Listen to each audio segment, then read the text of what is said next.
விதி எண் 110 கீழ் சட்டப்பேரவையில் முதலமைச்சர் அறிவிப்பு வெளியிட்டு வருகிறார். இதனை நேரலையில் காணலாம். ஏற்றமடைய செய்ய விலையில்லா ஆடுகள் வழங்கும் திட்டத்தையும் மாண்புமிகு அம்மாவில் சிறப்பாக செயல்படுத்தினார்கள். மாண்புமிகு அம்மாவின் அரசு இத்திட்டங்களை தொடர்ந்து செயல்படுத்தி வருவதுடன் நாட்டுக்கோழி வளர்ப்பு திட்டத்தை ஊக்குவிக்கும் வண்ணம் அசில் இன கோழிகளை கிராமப்புற மக்களுக்கு வழங்கும் திட்டத்தையும் செயல்படுத்தி வருகிறது. அந்த வகையில் வேளாண் தொழிலின் உபதொழிலான கால்நடை தொழிலை மேம்படுத்தி விவசாயிகளுக்கு கூடுதல் வருமானம் ஈட்டித் தரும் வகையில் கால்நடை பராமரிப்பு துறையின் உட்கட்டமைப்புகளையும் தொழில்நுட்பங்களையும் மேம்படுத்த போதுமான நிதி ஆதாரங்களை மாண்புமிகு அம்மாவின் அரசு அளித்து வருகிறது. இதன் தொடர்ச்சியாக சேலம் மாவட்டம் தலைவாசல் கூட்டு ரோட்டிற்கு அருகில் தேசிய நெடுஞ்சாலை எண் 79 ஒட்டி அமைந்துள்ள கால்நடை பராமரிப்பு துறைக்கு சொந்தமான 900 ஏக்கர் பரப்பளவில் கால்நடை பராமரிப்பு, பால்வளம்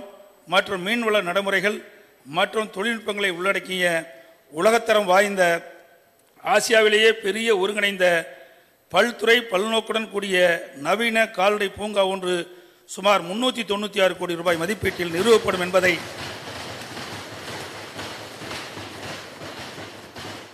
மகிழ்ச்சியுடன் தெரிவித்துக் கொள்கின்றேன். 3 பிரிவுகளாக அமையுள்ள இப்பூங்காவின் முதலாவது பிரிவில் நவீன வசதிகளை கொண்ட கால்நடை மருத்துவமனை, நவீன பண்ணை முறைகளை விவசாயிகளுக்கு எடுத்துக்காட்டும் வகையில் கறவை மாட்டுப் பண்ணை, உள்நாட்டு மாட்டினங்களான காங்கேயம், உப்பலாச்சேரி, ஆலம்பாடி, புலிக்குளம் மற்றும் பர்கூர் ஆகியவற்றின்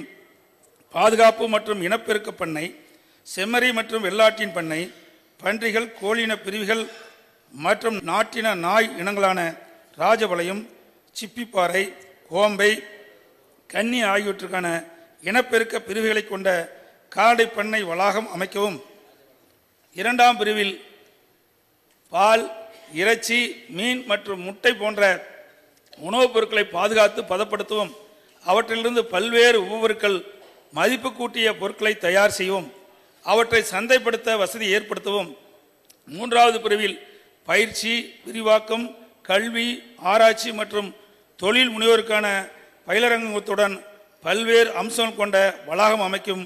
உத்தேசிக்கப்பட்டுள்ளது என்பதையும்,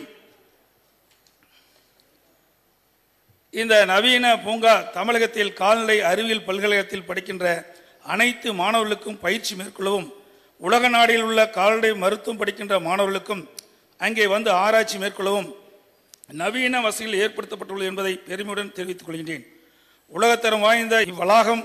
மாணவர்கள், ஆராய்ச்சியாளர்கள், தொழில் முனைவோர் மற்றும் நுகர்வோர் பயன்பெறும் வகையில் அனைத்து அடிப்படை வசதிகள் கொண்ட வளாகமாக அமையும் என்பதை தெரிவித்துக் கொள்கின்றேன். மரபு திறன்மிக்க நாட்டின மற்றும் கலப்பின காளைகளை கொண்ட 100 கோடி ரூபாய் திட்ட மதிப்பீட்டில் புதிய உறைவிந்து உற்பத்தி நிலையம் அமைக்கப்படும் என்று மாண்புமிகு துணை முதலமைச்சர் அவர்கள் தனது 2019-2020 ஆண்டிற்கான நிதிநிலை அறிக்கையில் அறிவித்த உறைவிந்து உற்பத்தி நிலையம் இந்த வளாகத்திலேயே அமையப்பெறும் என்பதையும் மகிழ்ச்சியுடன் தெரிவித்துக் கொள்கின்றேன். மிகப்பெரிய அளவில் இப்பூங்கா அமைக்கப்படுவதால் இதனை நிர்வகிப்பதற்கு தொடர்புடைய துறை இயக்குநர்கள், தமிழ்நாடு பால் உற்பத்தியாளர் கூட்டுறவு இணையத்தின் நிர்வாக இயக்குனர், தமிழ்நாடு கால்நடை மருத்துவ மற்றும் அறிவியல் பல்கலைக்கழகம் மற்றும் மாண்புமிகு அம்மாவின் பெயரால் அமைந்துள்ள மீன்வள பல்கலைக்கழகத்தின் பதிவாளர்கள் ஆகியோரை செயற்குழு மற்றும் பொதுக்குழு உறுப்பினர்களாக கொண்டு ஒரு சங்கம் அமைக்கப்பட்டு